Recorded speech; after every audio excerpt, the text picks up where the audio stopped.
Hey peeps, I have always loved jewelry, and that is why I'm so excited about my brand new sponsor, Katie Waltman Jewelry. Yes, just gorgeous pieces. In fact, you can find earrings like this. I'm going to get in real close. Take a look. Aren't they pretty?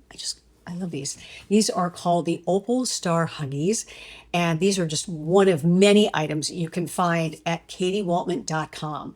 She offers beautiful necklaces, those stackable rings, and what I love about these earrings is they go with anything. I mean, opals do. I'm wearing them now with a jean jacket, and you can dress these up, but there's a huge selection. And just for my viewers and listeners of Life Unscripted, you get a 20% off discount off of any of the items. And by the way, it runs out on September 30th. So once again, if you use the promo code Life Unscripted at katiewaltman.com, you'll find those gorgeous pieces of jewelry and you can dress up your outfit like these.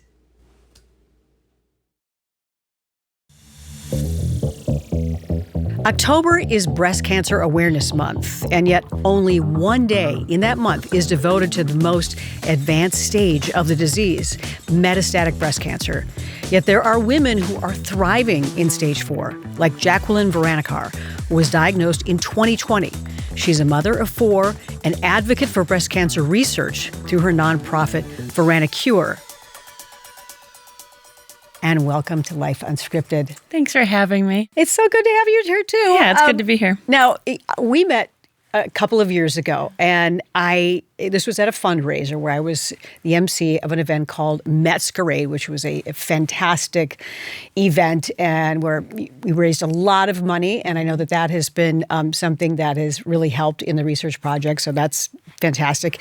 And when I first saw you, I know that the one thing I noticed was you have an incredible dynamic energy. Oh. It's something that when people meet you, there is nothing about you that says, I have breast cancer. And I must say, it's a wonderful quality of yours. Thank you. Gosh, that's a compliment. Thank you very much. Yeah, I genuinely feel this way. Like I feel joyful and happy and I love meeting new people, so that also might be something to do with it. Yeah, you reach out to a lot of people, and we should mention that you've surpassed statistics for women with stage 4 cancer, breast cancer, and that must feel like just incredible. I know you've had some really good, exams recently. Yeah, the 5-year survival's 22%, and when I was first diagnosed, did not see that happening because it doesn't happen. I have been very fortunate that I have no evidence of disease, which also it doesn't happen often with metastatic disease. And I had my last scan and they still can't see any cancer in there. So that's fantastic. Really, really fortunate. Let's tell people what your journey has been from the moment you decided, or I should say, the moment you were told that you had breast cancer, and how you decided to approach it from that point. Sure.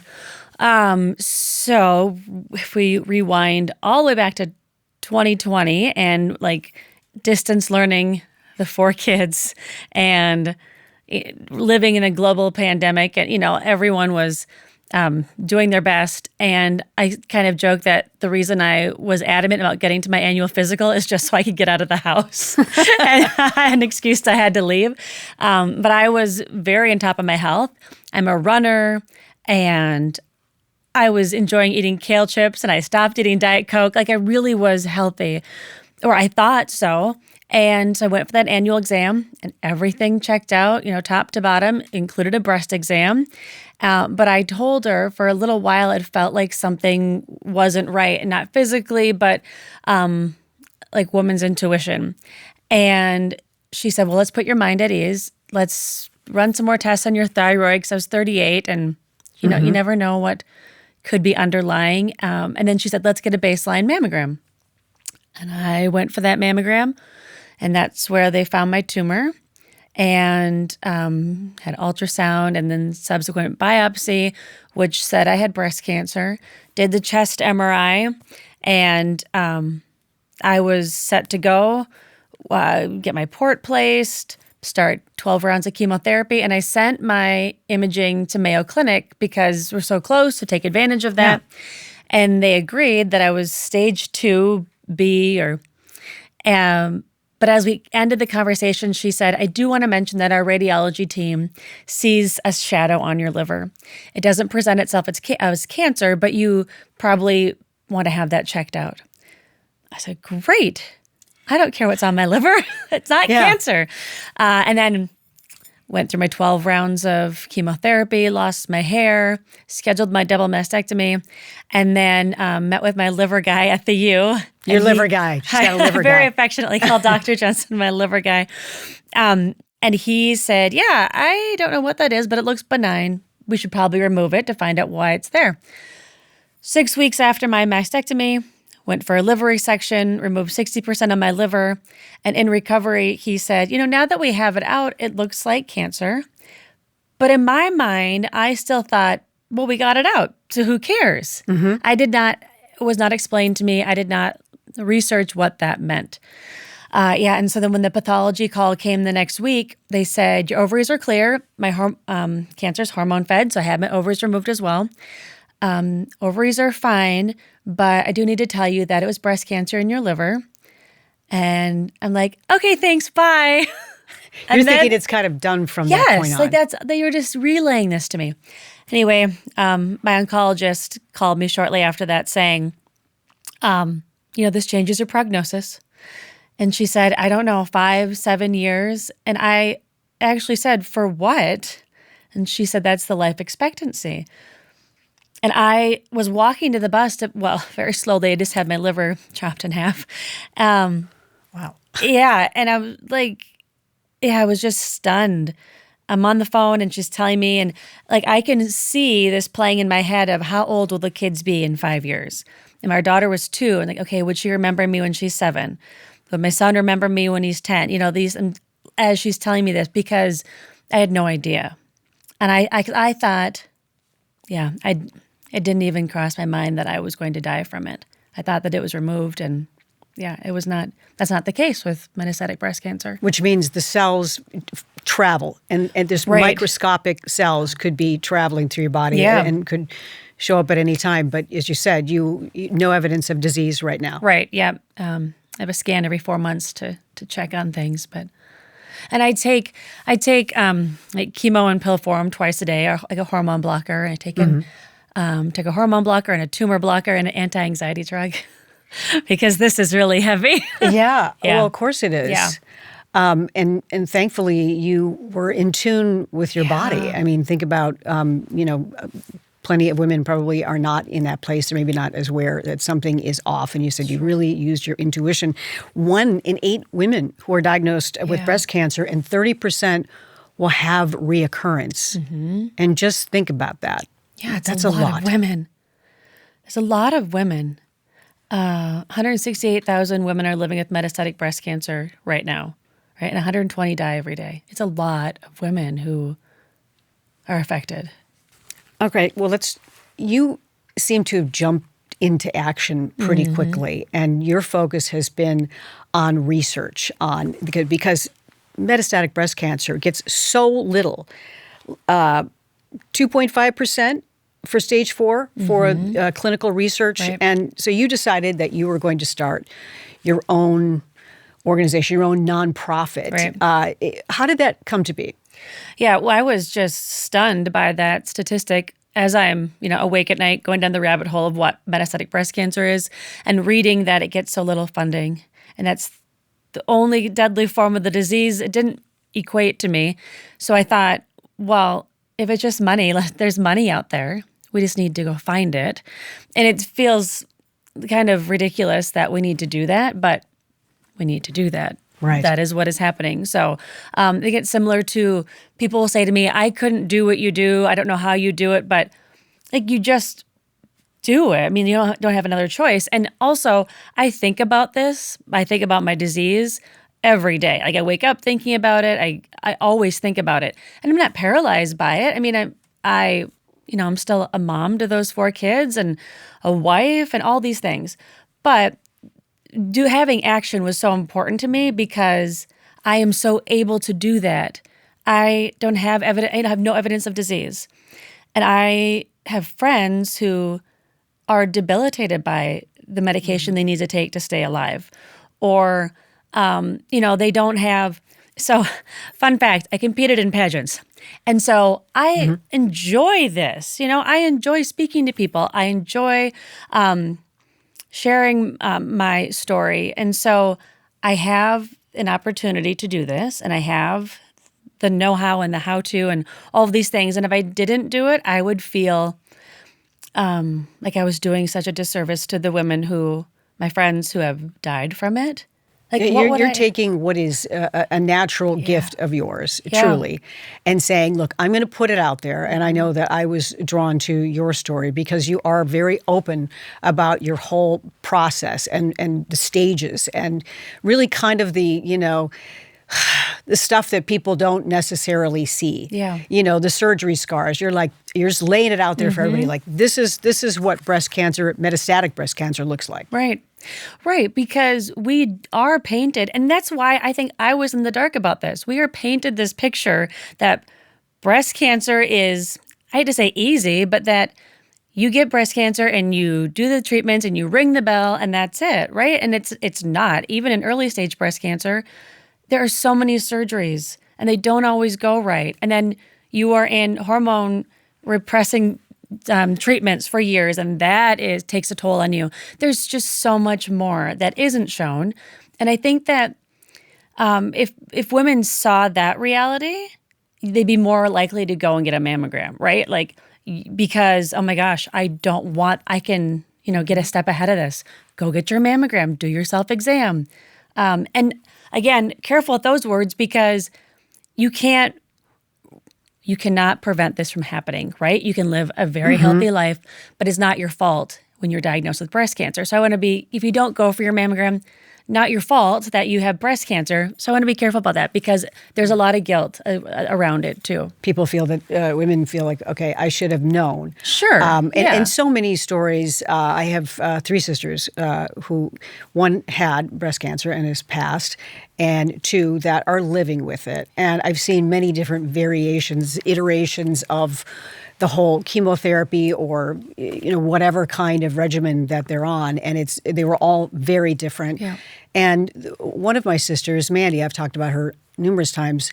She just kind of out of her the idea that a doctor called and said, we're going to take you in a little bit early, and she was a little bit hesitant, kind of like, I can wait. And it just by happenstance, she decided that day, like, okay, I'll keep that appointment. It seems like it's early, and even the office, the doctors were saying, okay, this is a little early, but we're going to take you. And this was during 2020 as well. And because of COVID and a lot of people were not necessarily following up on their exams, which was not her case. But anyway, it can be so, you listen to your body, and even if it's not that, when you're given that opportunity to get your mammogram or to maybe even start digging into it and learning about it, that you might go even earlier. Right. And unfortunately, a lot of women are having to fight insurance companies as well for all of this. For so many things. If no one asked my opinion, but I think we need to be screened so much earlier. It shouldn't be, you shouldn't have jumped through hoops to do it. No, you shouldn't have to. No. So the MetaViver is supporting funding for clinical research at Johns Hopkins and the University of Minnesota. And so you have this connection to this kind of research. Right. Has there been something recently that you've learned about, I know I've heard about blood tests. Is that something that, I know you're not a doctor. No, I'm not, but I'll tell you, so this was a Signatera is the blood test where you can take to see if you have circulating cancer. And here's the thing. All my blood work always has shown that I am completely healthy, that there has never been any indication. So I do think that is a great tool. It's not foolproof like anything. Right. So I've never done that test because my cancer has not been traceable in my blood, which, is scary and interesting and all those things. Yeah. But the work that we are funding through the University of Minnesota is called TIL therapy. And the very basic version of what they do is take the tumor from the patient's body, a solid tumor, and we all of our immune systems fight cancer. Mine did not fight it hard enough to eliminate it from my body. And so it takes the immune, it's similar to T cell therapy, but takes your immunity, grows it by billions, retrains them to recognize what the cancer is, and then puts it back in your body, and then your body knows what to do. And so it's an immunotherapy. It's not as harsh as they're kind of teaching those soldier cells because they didn't know what to do to fight against the invader. And so they have cured people with colorectal cancer with this, and so now they're moving into doing it with metastatic breast cancer, which is so exciting. I'm having one of those days where I just don't want to get out of bed, and I blame my Cozy Earth pajamas. They are so soft and buttery. They're made of bamboo. I love bamboo. I have this stretchy pajama set in the brook color, plus my jammies are stretchy so I can dance in them, along with the cushy ankle sock, which hug my feet perfectly. Also, Cozy Earth was on Oprah's list of favorite things for 7 straight years. Plus, they have bamboo bedding, and the sheets get softer with each wash. And you can have this exclusive discount, 41% off, if you use my promo code. Go to CozyEarth.com and use the promo code LifeUnscripted for 41% off. Any product. This is a fantastic offer. Cozy Earth products are great gifts, or if you just want them for yourself, get cozy with Cozy Earth. I'm going back to bed. These are so refreshing. I want to tell you about my new sponsor. You can probably guess right here. These are Aspire Healthy Energy Drinks. And what I love about these is they are half of the caffeine as most energy drinks. They're 0 sugar and they have delicious flavors like raspberry acai. And this is mango lemonade, which is perfect on a hot and steamy summer day like it is today. And the best part, listeners to my podcast get 20% off of any of the products. So you can find them at aspiredrinks.com. Don't forget to use the promo code LifeUnscripted. That gives you 20% off. And this is an exclusive offer. So these are kind of green tea powered energy drinks. And I love them. And they give me a little lift in the afternoon without the crash. So cheers to Aspire.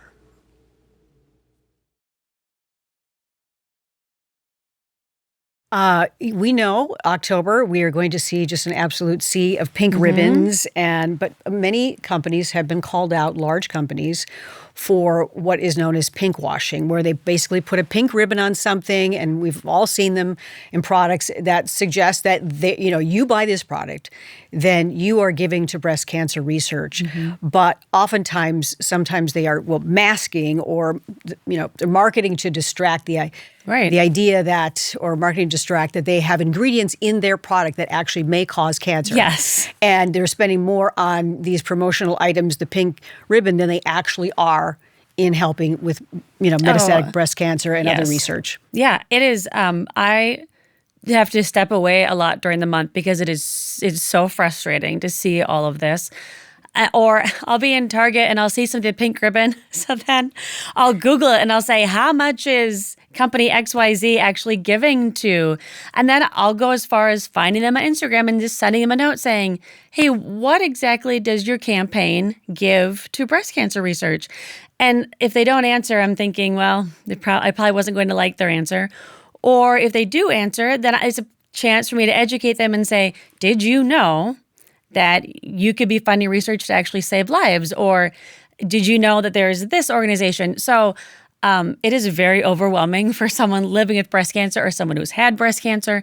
And I would like to believe all the intentions are good, but it's hard to sift through the good from the bad.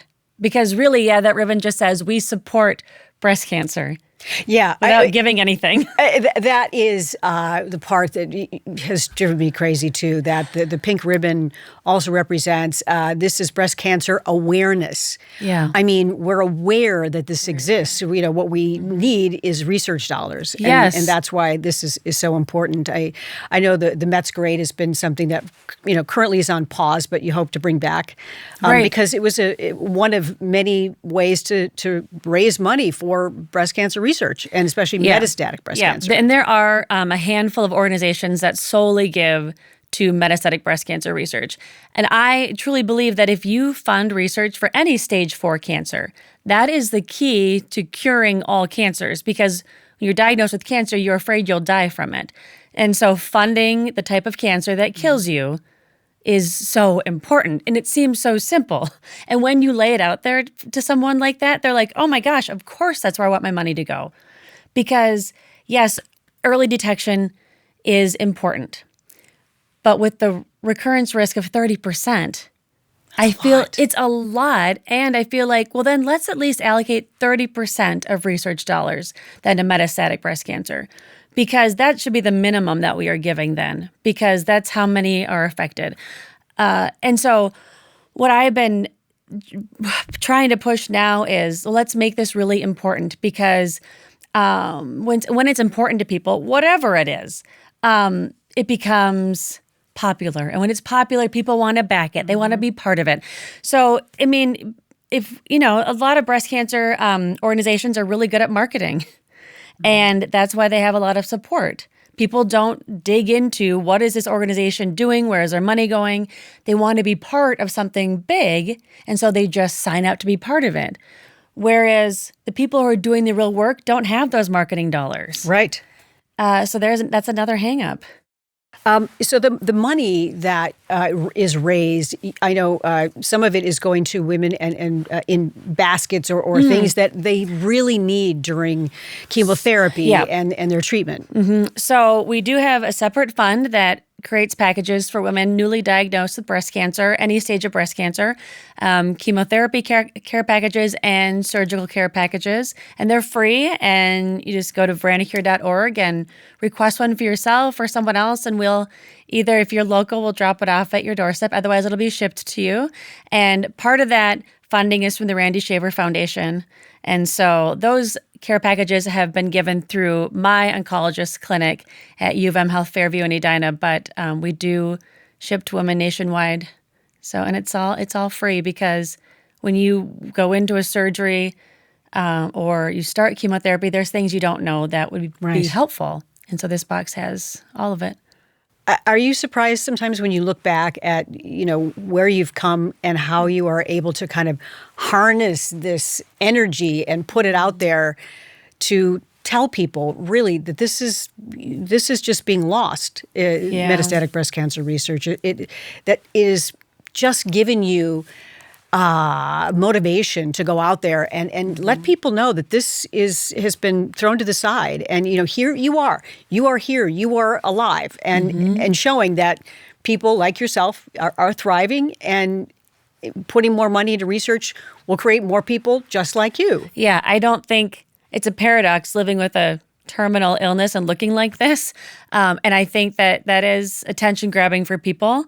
And I've never had an issue pulling the C card, because I will do whatever it takes to raise more money. I mean, like I said, survivor's guilt or whatever, I just have, I can do so much good right now, and I want to do as much as I can. And also, you would not be surprised if you had known my mother. She had the same energy and spunk that I have.